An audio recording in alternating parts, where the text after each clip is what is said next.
Deus, Livro dos Espíritos. Quando entrei em contato com as luzes da doutrina espírita, precisei repensar Deus, pois a imagem que tinha em mente era de um homem de cabelos castanhos, na altura dos ombros, barba e olhos claros. Precisei refazer os meus modelos mentais, reestruturar a minha percepção, porque com a doutrina espírita, Deus havia perdido toda a corporalidade. Deus não tinha mais corpo, não era mais material. Ele era agora eterno. Olhando para todo o sofrimento do mundo, para todas as injustiças, para todas as maldades, eu precisava encaixar agora um Deus soberanamente justo e bom. Foi quando comecei a ler o Livro dos Espíritos de Allan Kardec.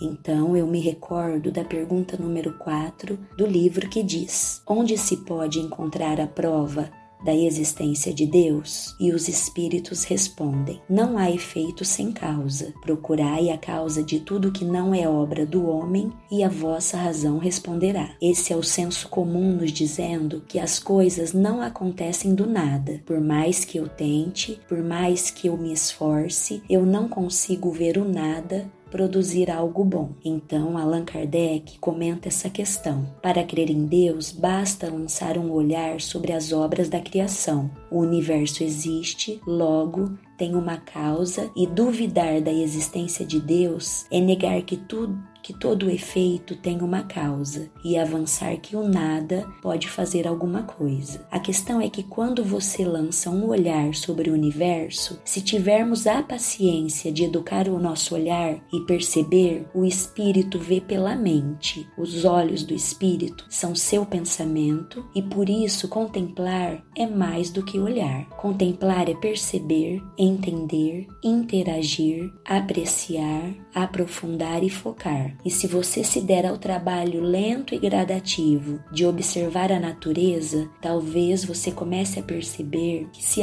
alterarmos um pouquinho a pressão atmosférica e os demais gases da atmosfera que exercem influência sobre os seres vivos que estão no solo e na água, tornamos inviável a vida biológica do planeta. Quem regulou, quem calibrou? Temos milhões de detalhes que mostram a existência de uma inteligência suprema, uma inteligência meticulosa, divina e maravilhosa. É um tamanho grau de precisão e ordem, de providência e previdência. Toda essa inteligência organizou o cosmos, deixou a casa pronta e arrumada antes de chegarmos. Então, na questão 10, Kardec pergunta: pode um homem compreender a natureza íntima de Deus? E os espíritos respondem: não, pois falta para isso o sentido. Isso significa que para compreender a essência de Deus, não bastam nossos 5 sentidos. Na questão 17, Kardec pergunta: é dado ao homem conhecer o princípio das coisas? E a resposta é não. Deus não permite que ao homem seja tudo revelado neste mundo. Emmanuel nos diz que Deus colocou limite ao conhecimento humano nos seus órgãos de percepção. Quem consegue enxergar no ultravioleta ou no infravermelho? A resposta é ninguém. Enxergamos uma parcela quase humilhante de tão pequena e nós escutamos também uma frequência mínima. Deus colocou um limite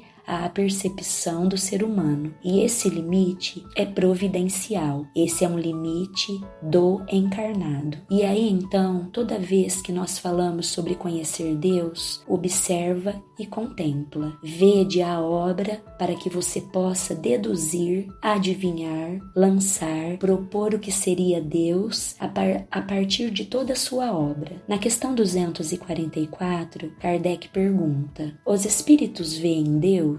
Veja bem, os espíritos e não os encarnados. E a resposta é somente os espíritos superiores o veem e o compreendem. Os espíritos inferiores como os nossos o sentem e o adivinham como uma linda música quando toca o nosso coração. Allan Kardec, ao classificar os espíritos pelo grau evolutivo, quando quer simplificar, usa uma escala dupla. Ele diz assim: espíritos inferiores e espíritos superiores. Nessa escala dupla, superior é quase puro. Daqui para frente falaremos dos espíritos inferiores. Para nós, espíritos inferiores, é possível sentir e adivinhar Deus. Sentir é quando Deus se manifesta dentro de nós. Adivinhar é quando, pelas circunstâncias e pelas pessoas que cruzam seu destino, Deus se revela e aí você precisa adivinhar, porque Deus é sutil. Então surge uma circunstância aqui, outra ali e outra o mês que vem e você precisa cuidadosamente juntar as pecinhas para deduzir que foi Deus, que foi Ele. Então, se você está esperando que Deus chegue através das circunstâncias, perca suas esperanças, pois Deus não se mostra assim tão fácil. Foi por isso que Emmanuel ditou para Chico Xavier a seguinte mensagem: oração e atenção. Oraste, pediste. Você orou, você pediu. E para orar e pedir, você não precisa ajoelhar, não precisa falar o Pai Nosso, não precisa falar a Ave Maria, não precisa falar nada. Basta desejar e toda vez que você deseja e conversa com Deus, você está orando. Quando você deseja, você está pedindo. Oraste, pediste. Desfaste, porém, de quaisquer inquietações e asserena-se para recolher as respostas da providência divina. Desnecessário aguardar demonstrações espetaculosas para que te certifique-se quanto às indicações do alto. As indicações do alto não vêm através de acontecimentos espetaculares, qual ocorre ao sol, que não precisa descer ao campo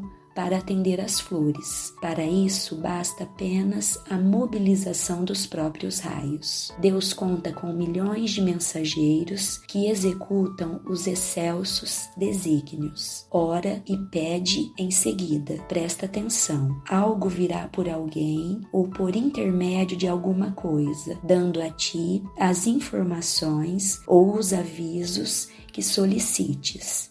Em muitas circunstâncias, a advertência, o conselho, a frase orientadora ou a palavra de bênção que alcançaram a alma no verbo de um amigo que te falou uma coisa ou até mesmo um simples cartaz que te cruza o caminho. Muitas vezes, as respostas do Senhor às suas necessidades e petições te busca através dos próprios sentimentos que te sobem do coração ao cérebro ou do raciocínio que te desce do cérebro ao coração. Deus te cerca por fora e te envolve por dentro, porque você sente. Quando Ele te envolve por fora, você adivinha, mas quando Ele te envolve por dentro, é sensibilidade. Emmanuel finaliza dizendo que Deus nos atende constantemente, mas é preciso fazer silêncio no mundo de nós mesmos, esquecendo exigências e desejos, não só para ouvirmos as respostas de Deus, mas também a fim de aceitá-las, porque às vezes você já tem sensibilidade emocional para ouvir as respostas de Deus. A pergunta é: você é resignado o suficiente para aceitar o não de Deus? Você tem compreensão suficiente para aceitar o teor da resposta, reconhecendo que as respostas do alto são sempre em nosso favor? Às vezes, nesse momento, pareçam contra nós, mas são sempre a nosso favor. Mas nesse momento, talvez, você esteja interpretando que é contra você. Para finalizar, trazemos um aspecto interessante, uma poesia de Casimiro Cunha chamada Carta de Natal. Está no livro Antologia Mediúnica de Natal. Você está sofrendo, mas tenha paciência e confie. Lembre-se de que só a dor pode nos transformar. O mundo está cheio de injustiças.